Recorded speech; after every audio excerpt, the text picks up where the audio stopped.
आप सबको जय मसीह की। इस सुबह के समय हम एक वचन अध्ययन करेंगे जो यशायाह की पुस्तक 30वें अध्याय के 21वें वचन से है।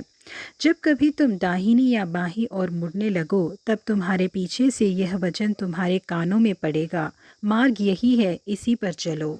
टोर्नाडो टिम नाम के हवाई जहाज को उड़ाने वाले पायलट ने अपने अनुभव के बारे में कुछ ऐसे बताया। एक हवाई जहाज को दिन के मुकाबले में रात में नीचे उतारना बेहद खतरनाक और मुश्किल बात होती है। मुझे जिन यंत्रों को दिया जाता है उनका इस्तेमाल करके ही मैं हवाई जहाज को जमीन पर उतार पाता हूँ। दिन के समय में जब मैं हवाई जहाज को नीचे उतारता हूँ तो हर चीज को साफ तौर पर देख पाता हूँ। क्या रास्ते में कोई खतरा है या तो कोई रुकावट है, इसे अपनी खुद की नजरों से मैं जांच पाता हूँ। परंतु रात के समय हवाई जहाज के नीचे बहुत ज्यादा अंधकार छाया होता है, इसीलिए हवाई अड्डे से मुझे हरे और सफेद रंग की लाइटें दिखाई जाती है और मेरा मार्गदर्शन किया जाता है कि मुझे हवाई अड्डे के किस स्थान पर लैंडिंग करनी है, और उन लाइटों को देखते ही मेरे अंदर एक शांति को मैं महसूस करता हूँ। हवाई जहाज जैसे ही आकर रनवे में उतरता है तो वो सही मार्ग पर आगे बढ़े, इसके लिए उसके दोनों तरफ लाइटें जलती रहती हैं ताकि हम लोगों को कोई उलझन न हो। इसीलिए टैक्सी के रास्ते की लाइटें और रनवे की लाइटों के बीच में रंगों का फर्क होता है। रात के समय में हवाई अड्डे के मार्गदर्शन के बिना और लाइटों की रोशनी के बिना एक हवाई जहाज को नीचे उतारने के बारे में सोचा भी नहीं जा सकता, करके उन्होंने कहा। जी हाँ प्रिय परमेश्वर के लोगों, बिल्कुल ऐसे ही हमारे जीवन में कई बार हमें अपने चारों तरफ अंधकार ही नजर आता है। हमें कहाँ जाना है, किस ओर मुड़ना है करके हम देख नहीं पाते, क्योंकि हमें चारों तरफ घना कोहरा ही नजर आता है। ऐसी परिस्थिति में हमें केवल परमेश्वर के मार्गदर्शन के ऊपर निर्भर हो जाना चाहिए। भले ही हमें ये बात पता न हो कि हमें किस राह पर चलना चाहिए, परंतु हमारे परमेश्वर बहुत ही बेहतरीन तरीके से जानते हैं कि किस राह पर खतरा नहीं होगा और कहां पर हम सुरक्षित तरीके से चल पाएंगे। यदि उनके दिखाए हुए रास्तों पर हम चलेंगे तो हमारे सामने कोई भी खतरा नहीं आएगा। इजरायली लोगों ने दिन और रात जंगल के रास्ते यात्रा की। रात के समय में उन लोगों की रक्षा करने के लिए परमेश्वर ने आग के खंबे को बनाया। उसका आग रात के समय उन लोगों को ठंड से बचाती थी और रात में उनका मार्गदर्शन करने के लिए वो उन्हें रोशनी भी दिया करता था। इजरायली लोगों को कब चलना है और कहां पर रुकना है, इन सारी बातों को परमेश्वर आप ही उन्हें बताते थे। जिन रास्तों में खतरा और युद्ध मौजूद था उन रास्तों से उन्हें बचाकर परमेश्वर उन्हें शांति भरे रास्तों से यात्रा करवा के लेके गए। जो भी उनके विरोध में आए परमेश्वर ने ही उन सबों को भगाया। परमेश्वर उन्हें दूध और शहद बहने वाले कानान देश लेकर गए। परंतु उन्हीं इजरायली लोगों में से कई लोगों ने परमेश्वर की आज्ञा का पालन नहीं किया, वो उनका विरोध करने लगे।